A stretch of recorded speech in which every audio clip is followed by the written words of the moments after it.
የሰው ልጆች አፈጣጠር አለ ይላሉ። ይህንን ተወውና ቁርአኑ ስለ ሰው ልጆች አፈጣጠር ምን ይላል? በቁርአኑ አመለካከት ወይም ማስተያየት የሰው ልጅ የተፈጠረው በሶስት መንገድ ነው። አንደኛ በሱራ 23:12 ላይ ሰውንም በእርግጥ ከነጠረ ጭቃ ፈጠርነው ይላል። ሰውንም በእርግጥ ከነጠረ ጭቃ ፈጠርነው። አንደኛ ይሄ ነው። የሰው ልጅ የተፈጠረው ከነጠረ ጭቃ ነው ማለት ነው።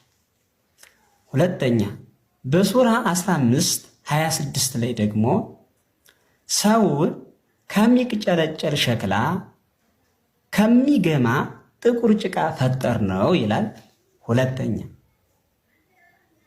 ከሚቅጨለጨል ሸክላ ከሚገማ ጥቁር ጭቃ ፈጠርነው ይላል። ሶስተኛ ሰውን እንደ ሸክላ ከሚቅጨለጨል ደረቅ ጭቃ ፈጠርነው ይላል በሱራ 55:14 ላይ። ሶስተኛ ሰውን እንደ ሸክላ ከሚቅጨለጨል ደረቅ ጭቃ ፈጠር። ልብ በሉ፣ ሶስት አይነት መንገዶች አሉ። እንዲያውም ሰውን ከረጋ ደም ፈጠር ነው የሚለውን በሱራ 96 ላይ ያለውን ትተን ማለት ነው። ይሄን ቁርአኑ በእርግጥ እየተናገረ በእርግጥም እያለ የእስልምና መምህራን ደግሞ ይሄ ለሰው ልጆች በአጠቃላይ አይመለከትም፣ የሚመለከተው አዳምን ብቻ ነው ብለው ያብራራሉ። እሺ አዳምስ እንዴት ነው ያፈጣጠሩ ሂደቱ እንዴት ነው ብላችሁ ስትጠይቋቸው አንደኛ አፈር የሚለውን ያዙ፣ አፈር አለ። ሁለተኛ ጥቁር ሚል አለ፣ ጥቁር ሚለው ያዙ። ሶስተኛ የሚገማ ሚል አለ፣ የሚገማ ሚለውን ያዙ፣ አድምጡ። ሶስተኛ አራተኛ ደረቅ ጭቃ ሚል አለ፣ ደረቅነቱን ያዙ ይላል። እሺ ከነጠረ ጭቃ ማለት አፈር አለ፣ እዛ አፈር ላይ ውሃ ይጨመርበታል። የነጠረ ጭቃ ማለት ይሄ ነው። ይሄ አዳምን ብቻ ስለሚመለከት አዳም ከዚህ ተፈጠረ ማለት ነው ይላሉ። እሺ ጥቁር የሚገማ ጭቃ ማለትስ?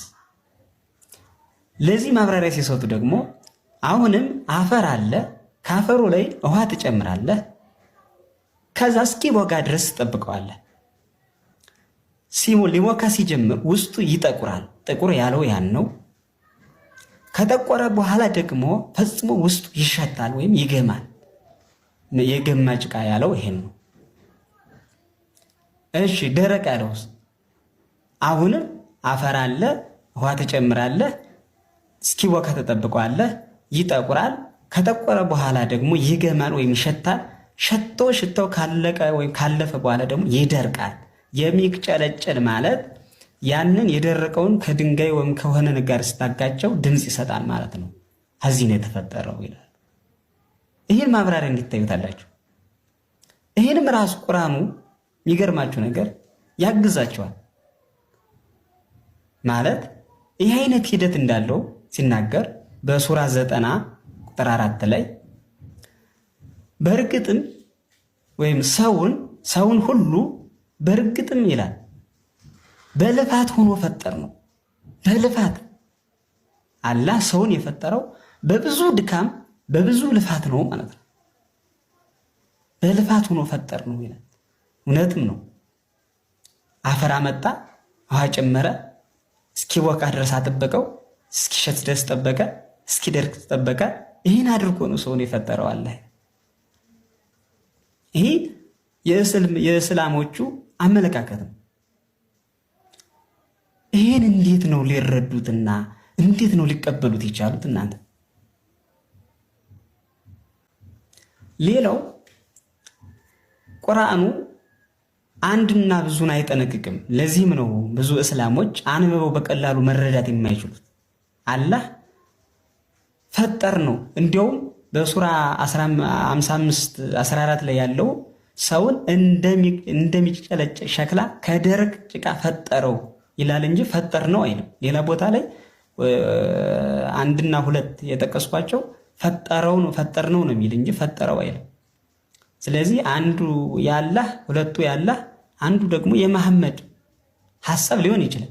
ምክንያቱም በአንድ ቦታ ፈጠረው ይላል፣ በአንድ ቦታ ደግሞ ፈጠር ነው ይላል እና አንድና ብዙን ደግሞ አይጠነቅቅም እንዳለ ማለት ሩቅና ቅርብ አይጠነቅቅም፣ አንድና ብዙ አይጠነቅቅም፣ ጸያፍንም ደግሞ አይገድፍም።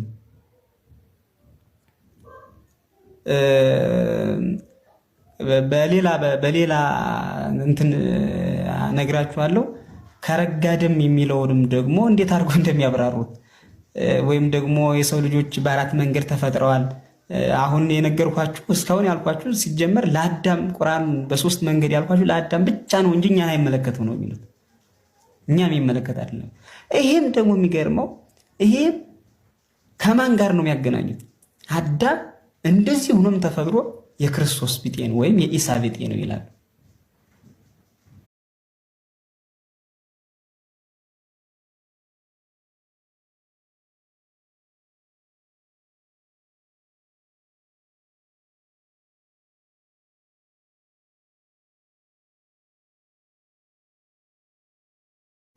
ኢሳ የእግዚአብሔር የባህሪ ልጅ ነው ስለሚሆኑ ክርስቲያኖች የእግዚአብሔር ልጅ አይደለም ለማለት አደም የኢሳ ቢጤ ነው ብሎ ቁርአኑ ዋሽቷቸዋል። እንዴት ነው ኢሳ ከአደም ጋር የሚመሳሰለው ብትሏቸው ያለ ወንድ ወይም ደግሞ ያለ አባት ያለ እናት ስለተወለደ ነው የሚሏቸው። እንዲያው አይምሮ ላለው ሰው ግን ዝም ብሎ እንኳን በቀላሉ ዝም ብላችሁ ብትነግሩት እንዲያው የኢየሱስ ክርስቶስን አምላክነትን የሚለውን እንኳን ትተን ኢየሱስ የተወለደው ከድንግል ነው እንጂ እንደ አዳም ካፈር አይደለም የተገኘው። የኢየሱስ በድንግልና መወለድ ትርጉሙ ምን እንደሆነም አይነግሯቸው። በእስልምና ሃይማኖት ቁርአን ውስጥ የተጻፈው ኢሳ በእውነት ክርስቲያኖች የሚያመልኩት የዓለማት ሁሉ ፈጣሪ ኢየሱስ ከሆነ ቁርአኑ እስላሞችን ቢያንስ በሶስት መንገድ በድሏቸዋል ማለት ነው። አንደኛ ቁርአን ከሰማይ የወረደ የአላህ ቃል ነው በማለት ቁርአኑ በውስጡ የያዛቸው ቃላቶች ወይም ቃላት ተጠያቂነት እንዳይኖራቸው ኃላፊነት ወሳጅ አካልም እንዳይኖር መረጃ በማጥፋት ፈጽሞ በድሏቸዋል። ይህንንም ይህ ቃል ወይም ይህ መጽሐፍ የአላህ ስለመሆኑ ምንም ጥርጥር የለበትም በማለት ሰዎች በደፈነው እንዲቀበሉ እንጂ ተመራምረው አጥንተው መረጃ ሰብስበው አምነው እንዳይከተሉ አስቀድሞ ዘግቷል። አላህ መቼም እሺ አይሳሳትም እንበል። ይህ መጽሐፍ የአላህ ቃል ስለመሆኑ ጥርጥር የለበትም ብሎ የተናገረው አካል ግን ሰው ነውና ይሳሳታል። ሁለተኛ ስለ ኢሳ ወይም ስለ ኢየሱስ ዜና ልደት፣ ስለ ልደቱ ወይም ስለ መወለዱ የተናገረው ንግግር ወይም ቁርአኑ የጻፈው ሐሳብ ትክክል ባለመሆኑ እስላሞቹ እውነተኛ አምላካቸውን እንዳያውቁ በእምነት አዘግይቷቸዋል። በዚህም ሁለተኛ በደል በድሏቸዋል። ሶስተኛና ዋነኛው ደግሞ ቁርአኑ የኢየሱስ ክርስቶስን ፈጣሪነት ፈጽሞ ስለሚክድ በኢየሱስ ክርስቶስ ስቅለት፣ ሞትና ትንሣኤ እስላሞች ተሳታፊ እንዳይሆኑና ለመንግሥተ ሰማያት እንዳይታጩ ወይም የመንግሥተ ሰማያት ተስፋ እንዳይኖራቸው ለመንግሥተ ሰማያት እንዳይዘጋጁ አስቀድሞ በሩን ዘግቶባቸዋል። ብዙ እስላሞች ቀጥተኛ ሃይማኖት እስላም ነው ብሎ ቢናገሩ ወይም ቀጥተኛው መንገድ እስላም ነው ብሎ ቢናገሩ ራሳቸው ግን በእስልምና ውስጥ ያሉ ሰዎች መልሰው እስካሁንም ድረስ ቀጥተኛውን መንገድ ምራን እያሉ ይገኛሉ። ስለዚህ ቁርአኑ ስለ ኢሳ የተናገረው ንግግር ፈጽሞ ስህተት መሆኑን በብዙ መንገድ ማረጋገጥ እንችላለን። ቀጣዩን በቀጣይ መረጃ ይዤ እመጣለሁ ማለት ነው። የእስልምና እምነት ተከታዮች በእፎይ የንጽጽር ትምህርት ለምን አዘኑ? አንዳንድ የእስልምና ሃይማኖት መምህራን የሚሉ ሰዎች በእፎይ የንጽጽር ትምህርት ላይ ክርስቲያኖች ጥያቄ ካላቸው እኛም መልስ አለን በማለት ስለ ቁርአን ሆነ ስለ መሐመድ የተቻላቸውን ያህል መልስ ሲሰጡ ጥረትም ሲያደርጉ ቆዩ። በኋላ ግን ጥያቄው እየጸና እነሱም መልስ እያጡ ሲሄዱ የእፎይን የንጽጽር ትምህርት ወደ ፖለቲካ ጠምዝዘው ወሰዱት። እፎይም እንደ ዘመኑ ሰው እግዚአብሔርና አላህ ይመቹኛል የሚል ሰው ስላልሆነ እውነቱ እውነት ሐሰቱ ሐሰት ነው በማለቱ ቀጠለ። ታዲያ ይሄ የንጽጽር ትምህርት በእውነት ያሳዝናል። እኔ ግን ማዘን ካለባቸው ማዘን የሚገባቸው ክርስቲያኖች ናቸው ባይ ነኝ።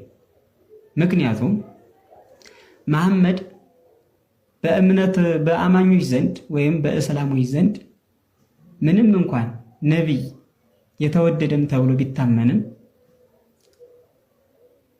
ጥንቱን ስናይ ወይም ተፈጥሮውን ስናይ ሰው ነው። የቱንም ያህል የበቃ ነው ቢባል የቱንም ያህል ታላቅ ነው ቢባል ሰው መሆኑን ግን አይተው ወይም አይለቅም። ስለዚህ ስለ ሰው መናገርና ስለ አምላክ መናገር ምንም አይገናኝም። በክርስቲያኖች አምላክ ፈጣሪ የሁሉ ገዢ ተብሎ የሚታመነው ኢየሱስ ክርስቶስ በእስላሞች ዘንድ የአዳም ብጤ ነው፣ የአላህ ባሪያ ነው እየተባለ ሲነገር ማዘን የነበረባቸው የሚጠበቅባቸው ክርስቲያኖች እንጂ እስላሞች አልነበሩ። ስለ አምላክ መናገርና ስለ ሰው መናገር ምንም የሚያገናኙ ነገር ስለሌለ፣ ስለዚህ የእፎይ የንጽጽር ትምህርት ለማዘን ለውንጀላና ለፍረጃ ምክንያት ሊሆን አይችልም። ምክንያት ከሆነ ማዘንም መፈረጅም የነበረባቸው ክርስቲያኖች ናቸው። የሚያመልኩትን ፈጣሪ ዕለት ዕለት በቁርአናቸው ባሪያ ነው፣ የአዳም ቢጤ ነው፣ ተላላኪ ነው፣ ሰላት ሰጋጅ ነው እያሉ በየጊዜው የሚናገሩ እስላሞች ስለሆኑ ማዘን የሚጠበቅባቸው ክርስቲያኖች ነበሩ። በጣም ፈልጋችኋለሁ። በደንብ ሼር ይደረግ። በራሱ አንደበት እንዴት እንደተጠለፈና ከኡስታዞቹ ጋር እንደተጋጨ ላሳያችሁ ነው። እንዲሁም ደግሞ ለልጁ ጥሪ እናቀርባለን። ማለትም እሱ ጋር ሄዶ ለጠየቀው ማለት ነው። አድምጡት። ወስኛለሁ በቃ ማለት ወደዚህ ሃይማኖት እንትን ለማለት ወስኛለሁ። ወስኜ ባለሁበት ሰዓት ሶሻል ሚዲያ ላይ የሚመላለሱ እንዳንተ አይነት አስተማሪዎች አሉ ከተለያዩ ሃይማኖቶች ማለት ነው። ሶሻል ሚዲያ ላይ ደግሞ ስትዞር ይመጡብሃል፣ የተለያዩ እንትኖች ይመጡብሃል፣ ታዳምጣለህ፣ ታያቸዋለህ እና ከነዛ መካከል አንዱ ይፎ የሚባል ሰው የሚያቀርባቸው ነገሮች የሚያስተምራቸው ነገሮች ውሸት ነው ብለህ እንዳትደመድም የሚያደርጉ አንዳንድ ማስረጃዎችን ያቀርባል እና እነዛ ማስረጃዎች ውሸት ነው ላለው ግን ደግሞ ማስረጃ ያቀርብልኛል ከእንትን ላይ ከአንዳንድ ብዙ የእስልምና ስለ ሃይማኖት መጽሐፍቶች እንግዲህ እስልምና ቁርአን በቀር ግን ብዙ መጽሐፍቶች አሉ እሱ የሚጠቅሳቸው እና እነዛ መጽሐፍቶች ምንድን ናቸው? ተጨባጭ መጽሐፍቶች ናቸው። ማስረጃ ያቀርባል፣ ይጠቅሳቸዋል እና ያጠራጥሩኛል እነዛ ነገሮች። አሁን እኔ በቃ ደምድሜ ያለው ካልኩ በኋላ የሚያጠራጥሩ ነገሮችን እሱም ሆነ ማንኛቸውም ሰዎች ከሚዋሻቸው ውሸቶች ነቢዩ ሙሐመድ በአንድ ሌሊት 9 ሚስቶችን ወሲብ አድርጓል ሲሉ ሰምተህ ታውቃለህ? አታውቅም? ታውቃለህ አይደል? ተሾመ በአንድ ሌሊት 9 ሚስቶችን ግንኙነት ያደርጋል እያሉ ብዙ ጊዜ አደንቁሯቸዋል፣ ሰምታቸዋል። ለምሳሌ ይሄ ውሸት አልኮት ለምሳሌ ባደረጋቸው የሚለው ግን አለ ወይ እዛ ላይ ክስልን የለም፣ በፍጹም ውሸታቸውን ነው። ምን ነበር ያለው ነገር ከተባለ ነቢዩ ሙሐመድ ሰለላሁ ዐለይሂ ወሰለም ካነ የጡፉ ዐላ ኒሳኢሂ ፊ ሌይለቲ ልዋሒዳ ይላል። ወካነ ዒንደሁ የውመኢዝን 9 ኒስዋ ይላል። ለነቢዩ ሙሐመድ ሰለላሁ ዐለይሂ ወሰለም 9 ሚስቶች ነበሯቸው። በአንድ ሌሊት ሁላቸውንም ይዞሩ ነበር ነው የሚለው ሐዲሱ። አሁን ይሄን ወሲብ ያደርጉ ነበር ብለው ይነግሯቸዋል። መልካም እንግዲህ እስልምና ባቢሎን እንደቀጠለ ነው። ሄዶ የጠየቀው ሻዳ ሊይዝ አስቤ ነበረ ከዚህ በፊት ነገር ግን የእፎይን አስተምሮ ከሰማው በኋላ ወደኋላ ፈግፍግ ያለውኝ ብሎ ለጠየቀው እፎይ እየዋሸ ነው ወይንስ ትክክለኛ አስተምሮታችሁ ነው ብሎ ሲለው አይ እፎይ እየዋሸ ነው፣ ለምሳሌ በአንድ ሌሊት 9 ሴቶችን ነቢያችን ይገናኛል ብሎ ዋሽቶባቸዋል በነቢያችን ላይ ብሎ ምን ላይ ሰጠ ማለት ነው። እኔ ነኝ የዋሸሁት? ቅድሚያ ግን የራሱ ኡስታዝ ምን እንደሚል አድምጡ። ነብዩ ሰለላሁ ዐለይሂ ወሰለም የአላህ መልእክተኛ ነብዩ ፈአለ ሀዛ ይሄን ያደረጉት እንደ ቁዱሙሂ ሚነ ሰፈር ለብዙ ዘመን ወይም ለብዙ ወራት ከመንገድ ሲመለሱ ነው። ለብዙ ወራት ቆይተው ከመንገድ ሲመለሱ ከሁሉም ሚስቶቻቸው ጋር ተኝተዋል። ለምን ከተባለ ፍትሃዊ ለመሆን ስሜት አላቸው ሚስቶቻቸው አይደለ? ስለዚህ ለሁሉም ፍትሃዊ ለመሆን እነሱ ጋር ጾታዊ ግንኙነት ያደርጉ ነበር። ለምን ከተባለ ሴቶች እንደምናውቀው ስሜት አላቸው እንደ ወንዶች አይደለ? ስለዚህ ያንን ስሜታቸው እንዳያስቸግራቸው ነብዩ ሰለላሁ ዐለይሂ ወሰለም ወደ አሁኑ ሲመጡ እነሱ ጋር ጠዋፍ ያደርጉ ነበር ወይም ደግሞ አብራቸው ይተኙ ነበር። ማስረጃ ተመልከቱ። ኢነል ሂክመተ እዚህ ጋር ጥበቡ ምንድነው ከተባለ ፊ ጠዋፊ ዐለይሂን እነሱ ጋር በአንድ ላይ መተኛቱ ጥቅሙ ምንድነው ከተባለ ካነ ነበረ ሊተሕሲኒህን እነሱን ለመንከባከብ ነበረ። ወካነሁ አራቸው ራሱ ፍትሃዊ ሆኖ ነብያችን ሁሉም ጋር ተኝተዋል። ለምን ሲባል በብዙ ቆይተዋል፣ መንገድ ወጥተው ቆይተዋል። ስለዚህ ከመንገድ ሲመለሱ ያው የሁላቸውንም ሐቅ ለመወጣት ከሁሉም ጋር በአንድ ላይ ተኝተዋል ነው። መልካም እንደሰማችሁት የኛው ኡስታዝ ደግሞ ሲል በአንድ ሌሊት በአንድ ጥባት 9 ሴቶችን ነብያችን ወሲብ አድርጓል። ይሄን ፍትሃዊ ለመሆን ነው ያደረገው አለ ኡስታዙ ነው ያለው፣ እኔ አይደለሁም። ማንኛው ነው ትክክል? ኢብን ሀጀር አልአስቀላኒ ይሄ ኡስታዝ ወይንስ ያንኛው እፎይ ዋሽቷል ነብያችን በአንድ ሌሊት 9 ሴቶች ጋር አልተገናኘም ያለው ነው? ማንኛው ነው ትክክል? ሌላ ኡስታዝ ደግሞ አሁንም ከሱ ጋር አትቅጠፍ በነብያችን ላይ ብሎ ያለውን ኡስታዝ የተከራከረውን አድምጡት። ይሄን ሐዲስ ሁለተኛው ሐዲስ አልፈሰረው ያሁኑ ሳለ ለምንድን ነው አንተ በዚህ ብቻ ተቂዳ ያደረከው ነው? ምክንያቱም ሁሉ ይሄን የሚናገረው ሌላ ሐዲስ ላይ ሌላ ሪዋያ ላይ ምንድን ነው የሚለው? ጅማ የሚል ቃል ፈጽሞ ጅማ ቃል መኖሩ እሱ ምንም ጅማ መኖሩ ምንም ግዴታ አይደለም። ይሄ እኮ አንድ ሰው ያውቀዋል እኮ። ሐዲሱ ምንድን ነው መጨረሻ አንለው? ሐዲሱ ምንድን ነው የሚለው? ነብዩ ሰለላሁ ዐለይሂ ወሰለም ይችላሉ ወይ ሲባል የ30 ሰው ቁዋ ተሰጥቷቸው አልተባለም? እንግዲህ እንደሰማችሁት ነው። ይህንኛው ኡስታዝ ደግሞ ከእሱ ጋር ቃል በቃል ዲቤት አድርጎት ምን ብሎታል? የራሱ ኡስታዝ ማለት ነው። አትቅጠፍ በነብያችን ላይ ሁሉም ሙፈሲሮቻችን የተስማሙ ነብያችን በአንድ ሌሊት 9 ሴቶችን በአንድ ጥባት እንደተገናኘ ነው። አንተ ለምንድን ነው እንደዚህ ብትለው ብሎ እየሞገተው ሰምተሃል ወንድማችን። ስለዚህ ማንኛው ነው ውሸታም? እነኚህ ሁሉ ዋሽተዋል ማለት ነው። ኡስታዞቹ እነኚህ እየዋሹ ያኛው የመጀመሪያው ኡስታዝ ነው ትክክል ማለት ነው። ሐዲሱስ ምን ይላል? እንደምትመለከቱት ነው። ቻፕተሩ ገና ሲጀምር ቻፕተር ይልና whoever had sexual intercourse with all his wives and then took one only bath ብሎ ነው ያስቀመጠው። አንድ ሻወር ብቻ ስለመታጠብ ከሁሉም ሴቶች ጋር ወሲብ አድርጎ ተገናኝቶ ከዛ ሐዲሱ ሲቀጥል the prophet used to pass by or having sexual relation with all his wives in one night. At that time he had 9 wives. በአንድ ሌሊት 9 ሴቶችን ዶሮ በአንድ ሻወር መውሰድ which is ግንኙነት አድርጎ መዞር ማለት ግንኙነት መሆኑን በብዙ ማስረጃ ማምጣት እንችላለን። እዚህ ጋር ምን ጨምርላችሁ? ይሄንኛውም ሳይ አልቡኻሪ 268 ላይ እንደዚህ ላይ ቻፕተሩ having sexual intercourse and repeating it ወሲብ አድርጎ ስለመደጋገም ያወራ ነው ርዕሱ ራሱ። ከዛ በኋላ ነብዩ በአንድ ቀንና ማታ ማለት ነው 11 ሴቶችን በአንድ ጥባት ጊዜ ታጥቦ ወሲብ ያደርግ ነበር። እንደውም ሰዎቹ ይሄ ጉልበት አለው እንዲህንን የማድረግ ብለው ሲጠይቁን የ30 ወንድ ጉልበት ተሰጥቶታል። መቼም እዛው በሩ ላይ ያሉትን ሴቶች ለመጠየቅ አይደለም አንድ የታጠበ ሁለት የታጠበ ይባላል። 30 ወንድ ጉልበት የተሰጠው እንዴት ነሽ አይሻ ከድጃ እንዴት ነሽ ለማለት አይደለም። ከድጃ ሞታለች ሰፊያ ደህና ነሽ ለማለት አይደለም። የ30 ወንድ ጉልበት የወሲብ ያስፈለገው ምን ሊያደርጋቸው እንደሆነ አይምሯችን ይሰራል። በተረፈ እዚህ ልጅ ጋር የሄደው ላይ የምታውቁት ካላችሁ ሼር አድርጉለትና እኔ ላይ ብላይ እንዲመጣ ንገሩት ማለት ነው።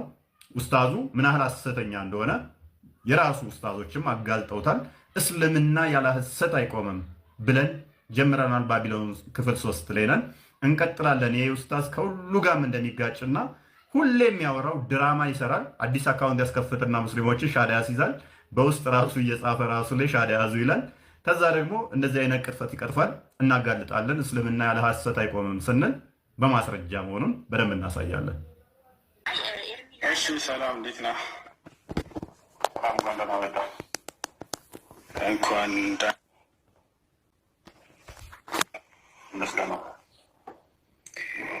እሺ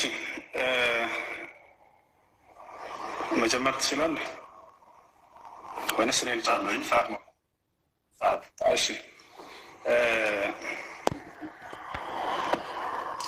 በቃ ትናንትና በቋርኮ በዚያ ትጀምራለህ። ሰዓት እንያዛ። የምን ሰዓት?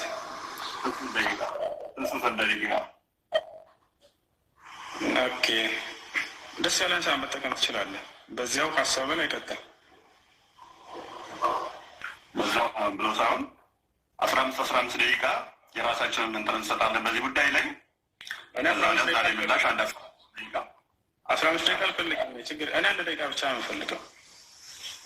እኔ ከ15 ደቂቃ በላይ እፈልጋለሁ። ኦኬ፣ ርዕሱ ምን ነበር የጀመርነው? ድጋሚ ሁሉም እንዲሰሙት። አይሻ ጋር በተያያዘ የህፃንነት ጋር የህፃን ልጅ ጋር ብቻ ነብያችሁ እንደሱ አይደለም። አትርሳ እንጂ እንደዛ ነው አይደለም። እኔ ላስታውስ 15 ደቂቃ በላይ እፈልጋለሁ። ሜቢ አንተ የመወያየት ፍቃድ ካሌለ 15 ደቂቃ እናደርግ። ዛሬ በደንብ አለኝ። ቆይ ቅቤት እንደራረጋለን። አዳም እንደ ትናንትናው ዝም ብለህ ለብሰህ ወጣ። ዛሬ አያቸው አይደለ? 15 ደቂቃ እናወራለን እና ችግር የለውም። 15 ደቂቃ ያረሽ ወፎ ይኸውልህ፣ ልጆች አሉ አንተ ጋር ብዙ ልጆች የሚከታተሉ። እነዚያ ልጆች እንዲረዱ እንፈልጋለን። እንዳጠቃላይ ስለማንኛውም ከትላንትናው ልንጀምር ነው። ትላንትና የቆምንበት ምንድን ነው? ነቢይ ሙሐመድ ሰለላሁ ዐለይሂ ወሰለም እናታችን አይሻን በ9 ዓመቷ ወሲብ ፈጸመባት ብለህ ስትናገር ለዚህ ማስረጃ አቅርብ ተብለህ ነው አይደለም?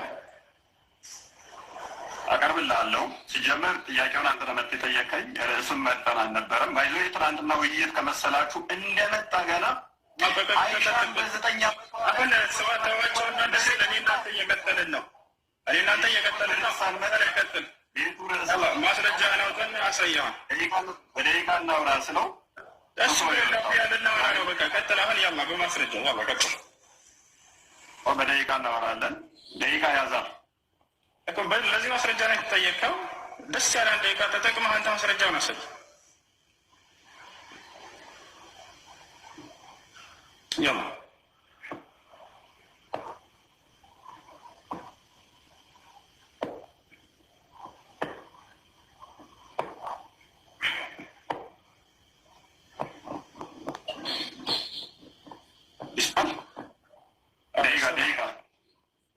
ደስ ያለ 1 ደቂቃ ተጠቅመህ ይሄንን ማስረጃ ሳይን የተባልከው እፎይ ቀጥላ ያው ለተናገርከው እሺ። ጠልቃ ገባብኝም አይፈን ያዝ። እሺ 15 ደቂቃ ያዙልኝ።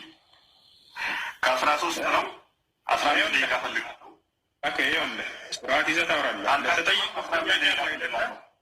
አንዴ ላነሳኸው ሀሳብ ፈልጋለሁ። አልፈልግም እኮ ላነሳኸው ሀሳብ ልጅነት ወሲብ እንደሚያደርግ ፕሊዝ አይደል? አያት ተፈረደ ያኔ ወሲብ እንደሚያደርግ ህፃንነት እያለ ነው ለተጠየቀው ጥያቄ ማስረጃ ካልሰጠ የራስህን ወሬ አወራለሁ። ገፍቶ መሀለሁኝ ክርስቲያኖች ለእናንተ ስም ነው ወላሂ እንትን እያልኩኛለሁ። ያው ቀጥል። አሁን ቀጥል። አሁን የማዳመጥ ችሎታ የማዳመጥ ነገር ግን ይኸውልህ እንደ ትልቅ ሰው አውራ። ከርዕስ እንዳትወጣ። ነቢይ ሙሐመድ ሰለላሁ ዐለይሂ ወሰለም በ9 ዓመቷ ወሲብ ፈጽሙባታል ብለህ ተናግረሃል። ለዚህ ማስረጃ ሰጥ። ያው ቀጥል። አሽር አሁን ልብ በሉ። እሱም ብቻ ሳልሆን ማሳየው ነብዩ ምን አይነት ሰው እንደሆነ የ1 ዓመት እንኳን ወሲብ የ1 ዓመት ህፃን ልጅ ስርዓት የተወራ ሰጠኝ። አይሁን ለተጠየቀው ጥያቄ ማስረጃ ሳይል የተባልከው ለመሄድ ከሆነ አያወጣም። አንተ ወንድ ልጅ ከሆነ ለዚህ ማስረጃ አሳያለሁ። ጥያቄና መልስ አረገትም ወሲብ እንደሚያደርግ አለኝ ብለህ እየተናገርክ እኮ ከዚህ ጀምር። ያው አንተ አይደለም ሚሌኬት እንደሚጀምር መናገረኝ ውይይቱ ላይ የፈለግኩትን አነሳለሁ። ነብይ ህፃናትን ወሲብ እንደሚያደርግ ልትወያይ ነው አይደል የመጣኸው? ያ አይሻ ምን አይነት እንደሆነች ልትወያይ እስከሆነ ድረስ ራሳችን ምንድን ነው 15 ደቂቃ ሰጠኛ አይደል? ምን የምትፈልገው ደቂቃ ሰጠኛ። እሺ ራሱ ምንድን ነው? ራሱን ነገራቸውና በዚያ መሰረት አድርገህ ታወራለህ። አዳምጣ 15 ደቂቃ ሰጠኛ አይደል? እሺ ራሱ ምንድን ነው? ነብይ ህፃናትን ወሲብ እንደሚያደርግ እንደሚመኝ እንደሱ ተስማምተናል። እናንተ ንገራቸው። ተስማማ አንተ ቤት አስበህ መጣው ብቻ አይደለም። የዘጠኝ ዓመት ነው አይደል? የዘጠኝ ዓመት ነው አንተ የምታስበው። የአንድ ዓመት ልጅ ህፃናት ያሳየህ እኮ ነው። አብሽር ከእኔ ጋር የተስማማ አንድ ዓመት በየትኛው ርዕስ ነው ንገረና። ዛሬ ስንወያይ ነው ብለሃል አይደለ? ርዕሱ ንገራቸው አንዴና ከዚያ ትቀጥላለህ። አብሽር ደስ ነብይ ህፃናትን ወሲብ እንደሚያደርግና ህፃን ልጅን ለወሲብ እንደሚመኝ ውይይት ላደርገ ነው። ያ እንግዲህ ጋር ደሱ ተስማምተናል። እናንተ ተስማማ ህፃናትን ነብይ ወሲብ እንደሚያደርግ አይደለ? ተስማማ ይላል። ወሲብ ያደረጋል እሱ ጋር ውይይት ላደርግ ተስማምተናል ስትል ነበር። ለምን ዋሻቸው? አሁን ተስማምተናል ወይና ተስማምተናል ሆኑም ላሳይ ነው ወይና ተስማምተናል ያለኝ አረብ ላይ ከነጋርላ ወይና ተሳያለሁ። አንድ ዓመት ጻል ሳይቀር እንደሚመኝ ያሳያለሁ። አያችሁ ታዲያ ተሳሳተ ወለ ብሄር ነው። ለማንኛውም ወላሂ የውይይት ህግና ስርዓት ራሱ ምንም ነገር የለም። አንዳወጣ ደቂቃን ያዝ በደቂቃ ነው እናንተ የተስማማንበትን ርዕስ አሳወቅና ከዚያ በኋላ ሁሉም እየሰሙ እንዲማሩ ዘንድ ያላ ርዕሱ ነገራቸው የተስማማንበት። እስቲ ምን ብለን ርዕስ አወራ ወንድሜ? ዘመተ ነው 100,000 ሰው ሃይማኖቱን ይቀይርበታል ተብሎ የሚጠበቀው ውይይት ድጋሚ ሊደረግ ነው። ይህን ቪዲዮ ሼር ኮፒ ሊንክ እያደረጋችሁ ብዙ ሰው ጋር አድርሱልኝ። ከዚህ በፊት በሰራሁት ቪዲዮ ውይይቱ ዮኒ ማኛ ጋር ወይ ደግሞ ቴዲ ጋር ይደረግ ባልኩበት መሰረት ዮኒ ማኛም ቴዲም የኔ ጥሪ ተቀብለው ውይይቱ እነሱ ቤት ሊደረግ ስለፈቀዱ እጅግ አርግቼ መጀመሪያ እነሱን ላመሰግን እፈልጋለሁ። እፎይ ክስ አለበት ማለት ውይይቱ ይቋረጥ ማለት አይደለም። ክሱ እንዳለ ሆነ ውይይቱ ማድረግ ይችላል። ለኔ ከውይይቱ በኋላ የሃይማኖት ጸቡና ጭቅጭቁ እንዲቆም የምትፈልጉ ሰዎች ይሄን ቪዲዮ አቅም እንዲኖሩ አድርጉና ሼር ኮፒ ሊንክ እያደረጋችሁ ብዙ ሰው ጋር አድርሱ። መሐመድ የት ላይ ነው? በመጽሐፍ ላይ እንደዛ ይላል። በአንተ መጽሐፍ ላይ ይኸው ከፍ ላድርግህና በሙሴ መጽሐፍ ላይ ሙሴ ሙስሊም ነው የሚል አንድ ስጠኝ። ከዛ ከመሐመድ በፊት ነቢያቶች እኔ አንድ ጥያቄ ጠየቅኩ። ተረት እንዳልነግረኝ አስቀድሞ መሐመድ ከመምጣቱ በፊት የጎግል ኡስታዝን እንደውም ሼር አድርግለትና ጎግል ላይ እንደዚህ የሚል አለ፣ ሙስሊም የሚል አለ በሂብሩ ብሎ የሚተርት አለ። እሱን አምጣው። በዛውም ነቢያቶች ሙስሊም ናቸው የሚል ሙሐመድ ከነገራችሁ ተረት ውጭ አንድ ተረት እስኪ ያምጣልኝ። ምክንያቱም ነቢያቶች እምነታቸው የምናውቀው ሙስሊም ናቸው ክርስቲያን በምንድን ነው የምናውቀው? በሚያምኑት ነው። የሚያምኑት ምን ብለው ያምናሉ? ለምሳሌ ኢሳያስ ኢየሱስ መሲሁ እንደሚሰቀል ያምናል። ዳዊት መሲሁ እንደሚሰቀል እንደተሰቀለ እንደሚነሳ መሲሁ የአብ ልጅ እንደሆነ ያምናል። ይሄ ማለት የእኛ እምነት ነው። ይሄ የእኛ እምነት ነው፣ የሙሐመድ እምነት ሳይሆን። ስለዚህ ዳዊት እምነቱ ምንድን ነው ሲባል በመሲሁ ያምናል። ክርስቲያን ማለት ምን ማለት ነው ሲባል ክርስቲያን ክርስቶስ ተከታይ በክርስቶስ ማመን ነው። በእኔም እመኑ ስላለ ክርስቶስ ማለት ነው። በሱ ማመን ክርስቲያን ያስብላል። ስለዚህ ነቢያቶች በሙሉ ያምናሉ ወይ? ያ እምነታቸው ከኛ ጋር ይመሳሰላል። ያ ኔሙን ያስጨነቀው እሱ ክርስቲያን ተባልክ አልተባልክ እሱ አይደለም። ሳታምን ክርስቲያን ብትባል ትርጉም አልባ ነው። ክርስቲያን ተብለህ ክርስቶስን ካላመንክ ትርጉም አልባ ነው። እኔ እፎይ ነኝ። እፎይ እረፍት ነው አይደለም? እረፍት መነሳ ከሆንኩኝ ትርጉም አልባ ሊሆን ይችላለሁ። ስም ይለጠፍልህ ነው። እምነቱ ነው የሚፈለገው። እምነታቸው ምንድነው ነው እንጂ ስማቸው ምንድነው የሙስሊሞች ለቅሶ ደግሞ ማለት ነው። ስለዚህ አሁን ጠየቅ ያለው ከመሐመድ ተረት በፊት በ4ኛው ሴንቸሪ ላይ ነቢያቶች ሙስሊም ናቸው የሚል አንድ መረጃ ስጠይስ። እሺ እንደዛ አልከኝ አይደለ? ከመሐመድ ተረት በፊት ከመጣ መጽሐፍ ቅዱስ አብርሃም ሙስሊም ነው የሚል አብርሃም ክርስቲያን ነው የሚል አምጣ መረጃ። አንተ የለህም ማስረጃ? አዎ እኔ ጋር የለም አልኩህ እኮ። ከመሐመድ ተረት አልክ አይደለ? ከመሐመድ ተረት በፊት ከወረደው ከመጽሐፍ ቅዱስ እኔ አሁን ላሳየው። ተረት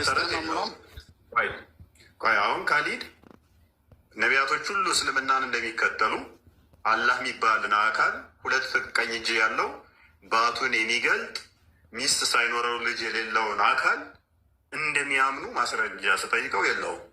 ስለዚህ አንተ ስጠኛለኝ። ክርስቲያን ማለት ምንድን ነው? እሱ ልያቸዋለሁ። አይ ቲንክ ሐዋርያት ሥራ ምዕራፍ 11 ላይ ቁጥር 26 25 እንደዚህ አካባቢ ይመስለኛል። 11 ነው። አደምጥ በቃ አሁን ኖ እዛ ትልቆይ ወደ እህትማማች የወንድማማች ልጆች መጋባት በሸሪዓ ምንም ችግር የለም። ባይሆን አንዲት ሴት ልጅ ሌላ እዚህ ሀገራችን ላይ ኢትዮጵያ ላይ የሰማሁት ያለው ደግሞ ዝም ብሎ ከየት እንዳመጡት ባላቅም ዘመዷ ያገባችውን ባል ዘመዷ የተፈታችበት ቤት እሷ ሄዳ መግባት የለባትም የሚል ዝም ብሎ ከወፋራሽ ታሪክ ሲወራ እንሰማለን። ማለት ያክስቷ ልጅ የሆነ ቤት ገብታ ትዳሯ አልሆንላት ብላ ብትፈታ እሷን ቢያጫት አይ ያክስቴን ልጅ አግብተ ስለነበረ አይሆንም። ከየት መጣ ይሄ? ነቢይ ዓለይሂ ሰላቱ ወሰላም ለዑስማን ብን ዓፋን ሩቅያ እንዳሯት ሩቅያ ረዲየላሁ ተዓላ አንሃ ወአርዳሃ ሞተች። እሷ ስትሞት ነቢ ዓለይሂ ሰላቱ ወሰላም ትንሿን እሙ ኩልሱም እንዳሯት። እሙ ኩልሱም የሩቅያ የአባትም የእናትም ልጅ ናት። የቷን ባል አገባች ማለት አይደል? አረ ያ ጀማዓ ለአላህ ብላችሁ ዑለማዎቹን ስሙ። የእህቷን ልጆች ታሳድጋለች። የእህቷን ባል አገባች። እዚህ ሼክ መሐመድ ወሊ ረሕመቱላሂ ተዓላ ዓለይህ ትንሿ ልጅ አግብታው የነበረውን ልጅ እሷ ሞተች፣ አላህ ይርሐምሃ። ስትሞት ትልቂቱ እንዳሩት። እዚህ ሼክ መሐመድ ወሊን የማያውቃል እዚህ ሀገር ላይ ግን ማሻ አላህ የጫት ሙፍቲዎች የመንደር ሙፍቲዎች አራ ከሰባት በታችማ ዝምድናን መቁረጥ ነው ይላሉ። ዝምድናን ማዳበር ነው እንጂ እንዲያውም እኛውን የቸገረን የነበረው እዚያ በኪታቡ ላይ ስናየው የአክስትና የአጎታማ ስለሚጋባ ከቤተሰብ ውጭ ለሌላ አይሰጡም። ይሄ አረብ ሀገር ያለው ትልቁ በሽታ እሱ ነው። የአክስት ልጅ የላትም ወይ ነው የምትባለው ያላገባች ሴት ካለች። የአጎት ልጅ የላትም እንዴ? ማ عندها ابن عمها ولا ابن خالها او خالتها ነው የሚለው አረብ። ከአክስትና ከአጎቶቹ ልጆች ወጥቶ የሚያጭ ወንድ በቤተሰብ ውስጥ የተረገመ ነው የሚባለው። ይሄ እርጉም ምን ፈልጎ ነው እዚያ ሄደው? እኛ ጋር ግን አንዱ ከሐረር አንዱ ከጎንደር ይጋባና የተጣሉ ቀን የሐረርና የጎንደር ሰው አገናኝተህ ለመሸምገል ራሱ ስንት መከራ ነው። አንዳንዶችማ ውጭ ሀገር ይገናኛሉ። ሐረርና ጎንደር ይጋባሉ፣ ወይ ባሌና ሞያሌ ይጋባሉ እና ሲጣሉ ሀታ አገናኝተን ለማፋታት እንኳን አናገኛቸው። ተይዘው መጡ፣ ልጅ ወልደዋል። ተይዘው መጡ፣ ቦሌ ደረሱ። አንተ ወዴት ነህ? እኔ ባሌ ጎባ። አንተስ? እኔ ሞያሌ። አንተስ? እኔ ሸጎሌ። እኔ ምናምን ብለው ተለያዩ። ስልክ የለ፣ አድራሻ አይተዋወቁ፣ ምን አይተዋወቁ። ትልቁን ልጅ እሱ ይዞ ሄደ፣ ትንሽቱን እሷ ይዛ ሄደች። አልተገናኙ እስካሁን ድረስ። ፍቹማ ሸሪዓ ፍርድ ቤት ሄዱና ይፍታችሁ ብለን ቅፈቷል። ግን ልጆቹ እናትና አባት ሳያገኙ ምንድነው? በአካባቢ ያጎት ልጅ አክስት ልጅ ቢጋባ ወንጀሉ ምን ላይ ነው? ለምንድነው እንደዚህ የምታደርጉት ነው? ስሙት። እፎይ ለዚህ ነው መልስ የሰጠው። ግንኙነት እንደፈለግ የተፈቀደ ነው። ከላይ እንደተጠየቀው በአፏም ይሁን እሱ የሷን በመላስ ወይም እሱ የሷን በመጥባት ይቻላል። የሚከለክለው ነገር የለም። ነገር ግን በሁለቱ መልካም ፈቃድ ሊሆን ይገባል። እሱ እሷን ማስገደድ የለበትም። በአፍሽ ካልጠባሽልኝ ብሎ እሱም ማስገደድ የለባትም። በመልካም ፈቃዳቸው እስካደረጉ ድረስ አይከለከሉም። ሌላው ደግሞ ቦታውን ንጹህ ባህራ መሆን አለበት። ቆሻሻ መሆን የለበትም። በአፏ በምጠባበት ሰዓት ውጭ በየትኛውም የሰውነቱ አካል ማድረግ መሳሳም ይቻላል። በዚህ ጉዳይ ዑለሞችን ተጠይቀው የሰጡት ፈትዋ ተመሳሳይ ፈትዋ ነው። እስልምና ስለ ሁሉም ጥያቄዎች መልስ አለው። ከሽንት ቤት አቀማመጥ ጀምሮ ስለ እያንዳንዱ ነገር መልስ አለው። አላህ ማፈረጥና ፊል ኪታቢ ሚን ሸይ ይላል። በመጽሐፍ ውስጥ ምንም ነገር አልተውንም፣ እያንዳንዱን ነገር ምላሽ ሰጥተናል ይላል።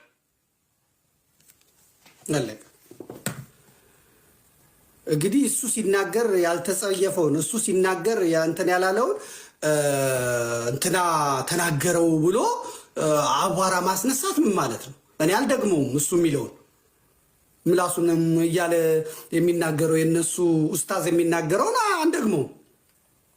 እናመጣለን። ሌሎችም ኡስታዞቻቸው የሰጡትን ፈትዋ አምጥተን ማሰማት ነው። ክርስትና ሴቶችን እንዲህ ይበድላል፣ ክርስትና ሴቶችን ይጨቁናል፣ ክርስትና የዘማውያን ነው፣ ክርስቲያኖች ዘማዊ ናቸው፣ ክርስቲያኖች እንዲህ ናቸው ለሚለው ዘማዊማ ማን ነው እንመልከተው እያለ ከሐዲስና ከቁርአን እያመጣ ይሄን አስረዱን፣ ይሄን ፍቱልን ነው ያለው። ሰዎችንም አላስቀየም። ማንም አይሰድብም። መጥቶ ይጠይቅ። እውቀትም ነብዩ መሐመድን እየሰደበች ነው። ቆይ አዳምጠኝ። ነብዩ መሐመድን እየሰደበች ነው። ስርዓት ያዝ። ሁለቱ ቤታቸውን ይክፈቱና ይሰዳደቡ። መልካም ጊዜ። ከማንም ጋር ወጥ ባለጌ ጋር አላወራም። ለምን ትወጣለህ? እሱ ሲጀመር ማይመጣል። እውቀትም የለውም። እዛው ይማር። ታቶሎ ታብታባል። አወርድልሃለሁ፣ ሁሉንም አወርድልሃለሁ። ዝም በል። ለምን ለሰደበችው ይቅርታ ትጠይቅ። ለሰደበችው ይቅርታ ትጠይቅ። እሷ ይቅርታ ትጠይቅ። ይቅርታ ጠይቅ። ይቅርታ ጠይቅ።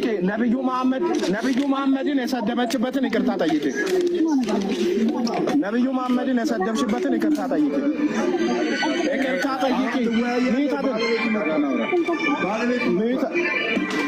ሚዩት አድርጌ ጥያቄው ይቅርታ ትጠይቅ። ይቅርታ ሳትጠይቅ አልወያየም። ይቅርታ ትጠይቅ። አቡ ጠይቂ። አንቺ በእናትሽ ጠይቂ። ተይ፣ ምንም አያመጣም። ይቅርታ ጠይቂ። በቃ ጠይቂ። ይቅርታ ጠይቃለች። በቃ ይቅርታ ትጠይቅ። ይቅርታ በይ። አገልጋይ ደምሮ ቻው። በቃ ኦርቶዶክስ ያለ ስድብ እንደማቆም አረጋግጣለች። እፎይ ለምን ትፈራለህ? ልኩን ወቅ። አንደኛ አይመጥነኝም።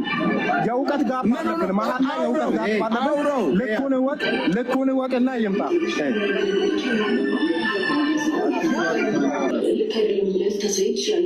ግን ደግሞ ማመዛዘን ይችላሉ። ህፃን ልጅ አይደለም። ለመውረድ ምዕራፍ አሁን መጣ እንደዚህ ምንድነው? ስለኔ የተነሳው ነገር አለ። አንድ ቪዲዮ አሳየና ያሳየበት ቪዲዮ ላይ አንተ ሪፍሌክሽን ስትሰጥበት የ6 ዓመትና የ7 ዓመት ግንኙነት አደረገ የሚለውን ነገር እንትን ብሎ የተጠቀምከው ቃል አለ መሰለኝና ያንን ቃል የተናገረ ያሳየን። እሷ እርግበይ ደግሞ ያ ቃል ግንኙነት የሚል የአማርኛ ትርጉም የያዘ ቃል ነው እና ግንኙነት የሚለውን እንግዲህ በሌላ አይነት መልኩ ነው እፎ የተናገረው ብሎ አስረስ ክስ አቀርቦብሃል ማለት ነው። ከእንትና ጋር የተወያየበትን ችግር የለውም። ኖ ግቡና እስኪ ያንን ቃል ማምጣት እንደማልችል አሳዩኝ። ኖ ግቡ። ስድብ ነው ብሎ ነው ስድብ ነው ምናምን።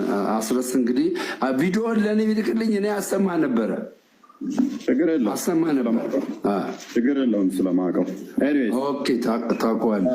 ሜሬጅ ኮንሱሜሽን ማለት ምን ማለት ነው? ሜሬጅ ኮንሱሜሽን ማለት ሜሬጅ ዊዝ ፔኔትሬሽን ማለት ነው። ፔኔትሬሽን ማለት መሰንጠቅ ማለት ነው። እና ጋብቻ በስንጠቃ ተብሎ ሊተረጎም አይችልም። ወይም ደግሞ ተነጠቃት ተብሎ ሊተረጎም አይችልም። ቆይ ጨርሳ ሲስተር ይኸውልሽ እዚህ ጋር አንድ ሰው ሲናገር እሺ ሚውት አድርጉና ማለት ነው። ይኸውላችሁ የኔ ቤት ታውቁታላችሁ። በሰላማዊ ውይይት ሰዎች እውቀት በሚሸምቱበት መልኩ እንሸምታለን። እስልምና ምንድን ነው፣ ክርስትና ምንድን ነው የሚለውን ሁለታችሁም አሁን እዚህ ጋር አንድ ሶስት ሰው አለ ሙስሊም ላይ የምትሰሩ እፎይ አለ። ስለዚህ እውቀት እንሸምታለን። መጨቃጨቅ መነታረክ ምናምን የለም። እፎይ ከጨረሰ በኋላ እናንተ ደግሞ ሀሳብ ሪፍሌክት ታደርጋላችሁ። ተረዳችሁኛለም? በዛ